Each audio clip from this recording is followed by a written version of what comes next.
Hi. So this is part of a series that I'm offering that I'm really excited about. It's emotions for couples.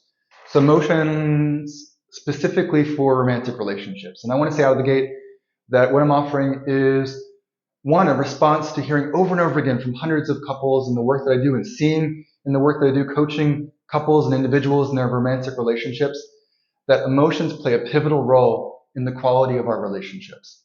So I'll say over and over again that changing the way you relate to your emotional experience is one of the main foundations for changing the quality of your relationship. Let me say it one more time. That changing the way you relate to your emotional experience is one of the primary foundational factors in changing the quality of your relationship. And so today we're going to be talking about having a shared understanding and a shared language about emotions with your partner. And so if that sounds relevant to you, we'll talk about what it is, why it matters, practical ways to practice it and try it on. There's resources that I'll be sharing. And so stick around if that sounds like it's relevant to you and your relationship. And I look forward to exploring it with you. So what does it mean, a shared understanding and a shared language about emotions? Well, start with an example. One partner says, "I can't believe you're doing that right now," and the other partner responds, um, "Hey, I can see that you're irritated and you're angry. I don't appreciate your anger." The first partner says, "Oh, so I can't be angry now." So how many times does something like this happen? And there's a core misunderstanding about what emotions are and the different parts of them. And so having a shared understanding and a shared language, both of those things can really change the way that you and your partner collaborate in terms of the climate of your relationship, the quality of your relationship, how you respond to what's happening. And I'll say again and again that the quality and intensity of emotions in romantic relationships are impacted by three categories of things: the importance of the relationship, the integration of your lives together, and what you know about each other, the intimacy, the three I's, right? So all those things make it to where emotional experiences can be from 0 to 100 very quickly because they're important. Because there's lots of opportunities. We do lots of things together. We live together. We have shared finances. Maybe we might be have extended family responsibilities, parenting, etc. etc. We may even work together. And the third thing is intimacy. When we know about each other, that's an opportunity to say, oh, I know who you are. I know how you. And then there's that part of it. And there's the history that goes into it, where it's not about what's happening now. It's about all these other things. And so all those things contribute. And so what I'm offering now is practical tools, practical ways to do this with your partner in a different way, and to orient to those relational experiences as a normal part of a romantic relationship. It doesn't mean there's something wrong. There's not something to fix.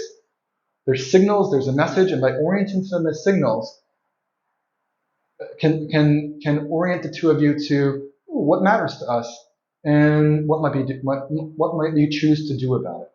But before getting to that, it helps to start with from the very fundamentals and what are emotions, and it helps to even have the same list of what an emotion is. So we'll start there. What does it mean to have a shared understanding and a shared language? What are the repertoire of emotions? For some, there's no one definitive list of emotions. There's lots of disagreements about that. So from a practical perspective, what I put together in one of the handouts here is just what I've seen to be useful. Core emotions and blend emotions. And so one is you and your partner getting fluency in that. And so there's a link below to that one and shown here. And can we have a shared language about what emotions are and also what the categories of what those emotions typically point to?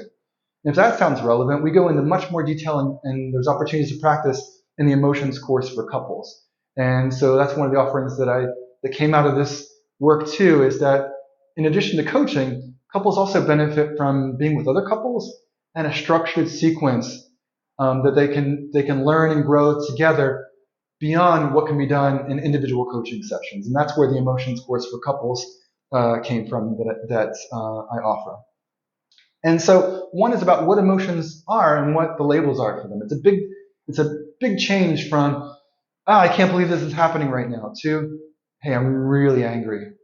This was not okay. Notice the difference. And which one do you think is much more likely to be heard and to be understood by your partner. And the second one is my experience. And so a lot of the work that I do is helping change the relationship to the emotional experience to where you're not in the middle of it being, not in the middle of the current being swept away of your emotional experience. You are the observer. You're relating to the emotional experience, the parts of you that are feeling those emotions, being with them and soothing, allowing, accepting that this is what is. At the same time, why does this matter to me and what might I choose to do about it? That's the difference. That's the key to relating to emotional experience. What about a shared understanding of emotions? What does that mean? Well, one of the things that I put together here is what's called the facts plus beats framework. And today we're just going to be going through primarily the beats framework, but the facts part is also important, so let me name that. That when an emotional experience happens, it is not the truth of what's happening. So in other words, I had a client recently that said, of course I'm angry. Everyone would be angry in this situation. That's orienting toward emotional experiences as facts, that there's one way. And part of it is that whenever you notice there's an urgency to react, and also that it's black or white, that not having as much access to flexibility and creativity and choice, that's an opportunity to orient to, oh, okay, this is an emotional experience. And that sometimes when there's an intense emotional experience, it can take some skills offline. And so just orient to that, okay, I need to do some self-soothing or some co-regulation. A walk in the woods, pausing and doing nothing, doing something that fills my cup, connecting to my breath, doing some yoga, getting something to eat, something that can replenish my gas tank. And the reason why is because it's not like everyone would be angry in this situation. That if there's not one thing, it's that the anger, that emotional experience, whatever it is a pointer to, there are some things that are going on inside of my internal experience. So facts. It helps to start with grounding in the facts of what happened, and then move on to what my internal experience is, and noticing in the relationship to those two things that there's a difference. So let me give you an example. So this is a separate example than the one that's in the companion article that I wrote that's linked below. So this example is hopefully a common one. I'll draw on something that is not a romantic relationship, just for a change of pace, right? That I'm in my car and I'm waving to a friend as they walk by on the sidewalk, and they walk by me and they don't wave back or they don't say anything. So the facts of what happened are that I saw my friend, they're on the sidewalk walking past my car, I waved, and they continue to walk past me. Can we all agree that those are the facts of what happened, right? And that's different from what came up inside of me. Oh, anxiety, fear. I wonder if we're okay. I wonder if I did something to to upset them, right? And so that's my internal experience, separate from the facts of what happened. I get an email from my coworker, and they're upset with me about, oh, I'm not happy with what you did in the way you delivered this project, or how you showed up in this meeting. The facts of the matter is I received an email, and the email had this in it. It was from my colleague, right? Can everyone agree that that's the facts? Everything else is in me about, oh, I'm frustrated because I did my best on that project. I wonder if they misunderstand what I did, or I wonder if they're confusing me with someone else, right? That's all in me. And so it really helps to have a framework. And what I'm going to be offering here is the BEATS framework. So BEATS is an acronym, and what it is it breaks down an emotional experience into its component parts. Beliefs, experience, actions, thoughts, stories. We'll briefly walk through those. There's a companion article and a companion graphic for this, and so I won't go through in a lot of detail. There's more resources below, but let's just walk through them. So even though the acronym is in that order to spell the word BEATS, it's not meant to imply that that's the order that we connect to an emotional experience. It's not like we always connect to our beliefs first. In fact, to the contrary, it might be an urge to act. It might be connecting to a certain rhythm or pace or flavor of thoughts. It might be about the bodily sensations, the experience part of it, the E. And so typically we step into or notice the emotional experience through one or more of the beats, and that it's really important that part of the practice is to get to notice the emotional experience as quickly as possible. One of the things that I see in my work with individuals and couples is that the emotions have already driven an automatic reaction before the person is aware of that they're having an emotional experience. And so by grounding in to the beats model, by getting some fluency and practice in it, what I can what you can anticipate is getting to notice those emotions much more quickly, because you just gain more of an awareness of what each of those different components are to tap into them, or to become aware of them. Okay, so let's quickly walk through, and we'll start with the experience, the E part. Experience are the bodily sensations, the felt sense of the heat, the temperature, the heat, the cold, the energy, the movement, the constriction, the relaxation, the flutters. That's all the experience part, the felt sense of what's happening. And that's a special one too, because it's one of the reasons why emotions can be hard, right? Some of the times those felt senses are uncomfortable. And that kind of leads to the thought part. So some of the times the thoughts are about our emotional experience. So I don't like this. I wish it would stop. I can't afford to be sad right now. It's not okay for me to be angry. Those are thoughts separate from the felt sense. And so it's helpful to notice the thoughts. And one of the resources that I offer is to become aware of the categories of thoughts. And again, that's something we go much deeper in the emotions course for couples. But those categories of thoughts are predicting the future, relating it to the past, noticing patterns, the myth of motive of why my partner is doing this, what's going on for them, why they're choosing this, interpretation, why it's happening, thoughts about how to respond to it, what it means to me, what its impacts are going to be. All those are categories of thoughts. So thoughts are part of it, separate from the felt sense. Another kind of thought is a special kind, which is beliefs. Beliefs are relatively stable thoughts that help you orient to how the world works and how to navigate it. So how the world works, what the rules are, how people act, how to understand other people, how to understand my thoughts of, my beliefs about myself, my beliefs about work, my beliefs about relationships, my beliefs about this relationship that I'm in right now. All those are categories of beliefs that help me to where each experience gets filtered through those beliefs as a way to understand what's happening. It helps me understand. But they're really powerful. And part of the emotions course for couples is getting to know our beliefs and the impact that it has on our emotional experience and how we interpret what happens to us and how we interpret what happens in our relationship. And there are ways to uncover those and to share them with each other to where you can not only be heard and understood, but support each other in that. Is this belief something that typically those beliefs are learned from past experiences. So because they're learned, they can be unlearned. Is this belief something that I want to retain? Is it serving me? Is it serving us? What influence does it have? And so that's the B part. Stories. Stories are another special category of thoughts in that we each have our own personal narrative about our lives, where we're one of the central characters and our partner is another central character. And so, part of that is what's happened to me in my life, how what's happening now relates to what happened before. This relationship is just like the relationship I had before, or this always happens to me. I tend to give and show up on time and make sacrifices, and my partners typically don't, right? How we interpret our experience through the lens of the arc of our life, the narrative that we're putting together. That's one of the ways that we also shape the meaning of our experience. And then actions. So actions, some of it's in me, some of it is the ways that emotions get expressed out into the world. And one of the things that you'll hear me say over and over again is all emotions are welcome, but not all expressions of emotions. So that's the A part, the actions.